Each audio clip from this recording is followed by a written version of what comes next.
He is the first Loyalist Primarch Smurf to emerge out of his long slumber. He is commonly known as the Master of Smurfland and the Avenging Smurf. He's a keen Smurf that relies on his vast intelligence and unflinching will to bring the enemies of these Smurfs to bear. He is Papa Smurf.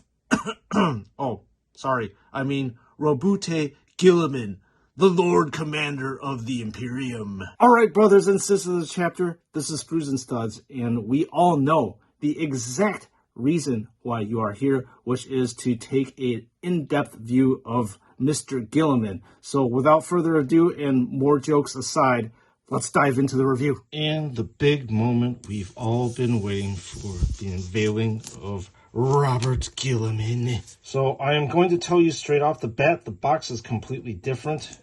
Look at this at the bottom. There's like these tabs down here that you have to free the Primarch. And then free the Primarch we shall. Let's go out of your stasis chamber, my friend. Freedom! Ooh, look at that. What a premium feel. What a premium look. Remove first. Ooh, wow, they pulled all the stops on this guy. Look at this. Woo, look at this guy. Beautiful. Looks like there's some warpage here that we can easily fix. Look at this. What a gorgeous action figure. Woo, sexy. So, that's the packaging it comes in. Look at that. Look at the beautiful face. Look at all this stuff that comes with it. There's definitely a premium feel to him for sure. So, there you go. You can see exactly what it comes with. Let's go to the review. All right, Ultramarines lovers, there is a lot to take in. There is a lot to uncover. So let's do that right now. So this is actually going to be a longer video. So we're going to take our time to dissect this beautiful specimen of Primarch over here. And as I am picking this guy up, there is a certain amount of heft to him. There is a premium quality feel that you definitely get from this action figure. So he is quite, like I said, very hefty, very weighty. So you know that your money is going to a very nice place, which is the body of this sexy Primarch. Without further ado, let's jump right on in. We're going to do the usual top-down kind of look, and we're going to just dive right on in with the helmet of this Primarch. So the first thing I'm going to point out is that there is nice lensing going on here with the undercoat of silver and the overcoat of the translucent red. And also the laurels on this action figure are very nice. You can see that there's definitely highlights going on over here. And then also that there are definite highlights going on also with the raised areas on this helmet. So this is very nice looking over here. Once again, more highlights up here where the highlights should be on this beautiful looking action figure. So we are now going to look at the pauldrons on the Armor of Fate over here. And wow, look at this piece of lovely, lovely protection. And I'll have to say that these double-headed eagles are very, very nice looking. You can see that there is a lot of craft, a lot of molding that went into them. You can definitely see the feathers. Take a look at these wings right here, and you will notice that unfortunately there is not too much shading that's going on, which is a little bit of a disappointment that I wish that they would put a little bit more in. There is a tiny little bit over here. And then moving on, we're going to flip over to the other pauldron. And what an ornate pauldron you have. You have the personal Guilliman that is emblazoned all over this banner over here. You have the Ultramarines U and a bunch of iconography that's going on over here. And once again, I'll notice that there really isn't that much shading going on. So moving down further onto the Armor of Fate, you have a very large purity seal. And the purity seal, you can see the distinctive Ultramarines U over here emblazoned here. and then with a bunch of ribbons down here that are textured and shaded down here. In front of the armor, you've got the characteristic double Aquila. Once again, not that much shading, if no shading at all. On the side of this Primarch are a bunch of hoses that are attached to the backpack. There's a red one on the right-hand side, and there is a black one on the left-hand side. So as you can see here, he's got his characteristic abs of steel, as you would come to expect for such a mighty transhuman being right here. And you get to see a little bit of highlights here where the six-pack of Mr. Guilliman is. And moving further on down onto the Armor of Fate, we have the characteristic 13th Primarch emblazoned right here, along with the double Aquila.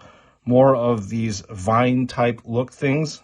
And then you have this interesting-looking amulet, wherever you want to call it over here. It is not shaded, actually. And at the end of it are two skulls. So taking a look at the legs of this awesome action figure, it's something truly interesting to behold, because I don't think we've actually ever seen legs this beautiful from any sort of JoyToy action figure quite yet. Just look at the vine type action, the gold. It is, oh no, what has happened over here? Looks like the arm has fallen off. So I'm glad that this once again was caught live on video, so we can see some various issues that may or may not come up. So as you can see here, looks like Guilliman arm is attached by the socket, and there's extra little socket over here.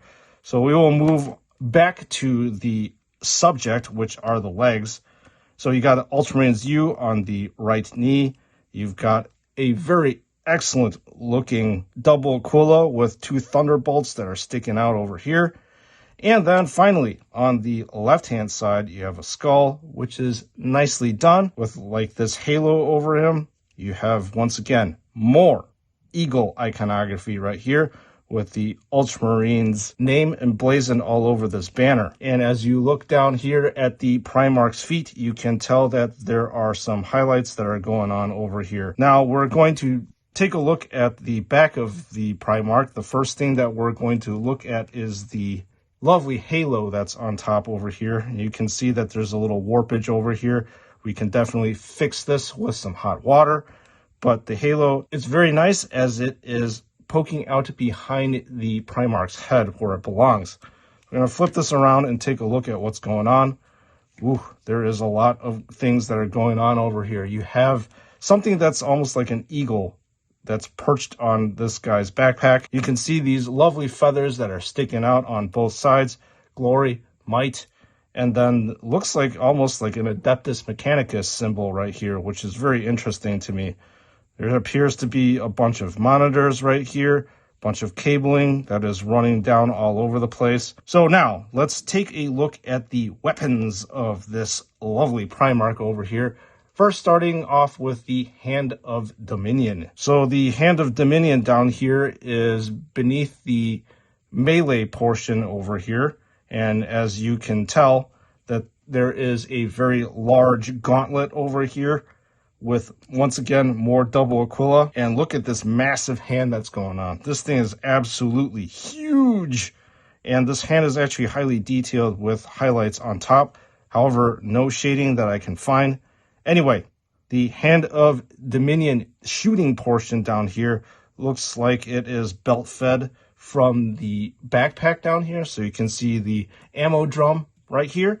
Then it feeds all the way up, and this is very, very cool looking. This is made of a very soft plastic, as you would surmise, because it has to be flexible. We're going to now take a look at the other side of Guilliman, and there is a normal sized hand right here, and you can also see that there are purity seals that are hanging down over here. We will move on to this Emperor's Sword. Wow, what can I say about this Emperor's Sword? Well, the first thing that I'm going to say is that it's not like Crow's Black Blade of Antwerp. You can't actually remove the flames. These flames are tied to the sword itself, and you can see obviously that there is a bunch of stuff that's going on. I guess I would have preferred if the flames were actually a little bit more red. So you can see this transition from yellow to dark orange into a very, very burnt orange over here. And then the power nodes actually do not have any blue hue that's going on that you normally would look at. Then looking at the hilt of the sword, it is very ornate too. You can see more eagle iconography over here and more wings that are going on. Now, to move on to the lovely Primarch's face. I would have to say, out of all the JoyToy faces that I've seen, this is probably the best that they have ever done. Look at the bunch of highlights that are going on with this blonde boy's hair. You can see all these white highlights on the top of it. The laurels that are surrounding this Primarch, you can see that also there is a bunch of highlights too. And then look at the eyes. They are perfectly screened. There are no issues whatsoever. He's got a nice frowny, pouty face. So you are probably wondering about the movement of this lovely Primarch over here. So we shall dive in. The movement of Guilliman. Let's see how his head rotates around. It is 360 degrees. No inhibitions whatsoever. Now let's move on to the arms of this action figure. So as this part is not tied down to anything, let's see if this thing can actually rotate 360 degrees. And I believe through a little bit of finagling, we can get this guy to go 360 degrees, which is nice. The pauldrons actually can come out right here, and it's attached by a ball and socket joint right here. You can see this can be moved back and forth, which is nice. The elbows are double jointed, just like his regular Space Marine brethren right here. You can move this in once and then move this in more twice. The forearm also spins around 360 degrees, as you can see. And then the wrist is also, as usual, 360 degrees of movement. The Hand of Dominion, on the other hand, I do not believe that you can get 360 degrees of rotation, mainly because of this ammo belt right here. So let's see if we can. We probably can. Well, I don't want to really break them, but let's see if we can. Now, it looks like the movement is fairly restricted. You could probably get like 270 degrees of rotation just because of the belt. Yeah, I would say 270 right here. You can't get a full 360 because the belt inhibits that. On the torso area, looks like you can get some wobble back and forth, but I don't think that this part can actually go 360 degrees. Let's see if we can. I know for a fact that the torso down to the waist area, you can easily do 360 degrees without any issues right here as the arm falls off again. So apparently this part right here, so the chest to the torso area, I don't believe that you can. You can get some wobble back and forth, but that's about it. The legs, on the other hand, you can get 360 degrees of motion right here without any issues whatsoever. The knees also, you can bend back like this and bend back again. There's a certain wobble that you can see right here on the foot of Guilliman. And then there's this part where you can push back for more posing stability. Oh yes, before I wrap this up, I want to actually take the helmeted version and replace it with the unhelmeted version, like I always like. So I'm gonna pop this off right here. And it's made of very soft plastic, which I actually did not highlight. So you can actually squish this part, and this is obviously a new joint over here that JoyToy has. So the head is connected by a peg joint right here, and you can just fit this bare head right over here, and ta-da, you are done. So this concludes the review of this lovely Primarch. Let me wrap this up in my final thoughts. All right, folks, what can I say about this big boy? I have really nothing but praises to say about this action figure. The level of detail, the level of ornateness is just beyond next level to me. So there are a lot of things to take in. There are a lot of things to like about this action figure. I'll start off with the first thing. I love Guilliman's face. It is probably the most detailed face that I've ever seen JoyToy make, and it is absolutely flawless. There are no issues whatsoever. The Emperor's sword right here is something of a spectacle and a lot of grandeur. you can see how huge that thing is and how important this sword is. The Armor of Fate 2 as a whole, there is just so much iconography that's surrounding this action figure that it's just absolutely mind-blowing to me what JoyToy has been able to do for this lovely Primarch. Jokes aside, I would have to say that this is a definite must-buy for any Warhammer 40K action figure collector. I mean, this is the first Loyalist Primarch that came out, and he definitely fulfills that role and the part of just magnificence as well as regalness that you would come to expect. So this is Sprues and Studs. Thank you so much for watching this review video. I would not be here if it wasn't for your support. So brothers and sisters of this chapter, thank you so much for providing your support to me as well as this channel. And if I'm not mistaken, we just crossed 2,500 subscribers to the channel. So thank you so much for the people who have subscribed. You guys are the best. Thank you for leaving comments, little tips on what I should be adding onto my action figure reviews.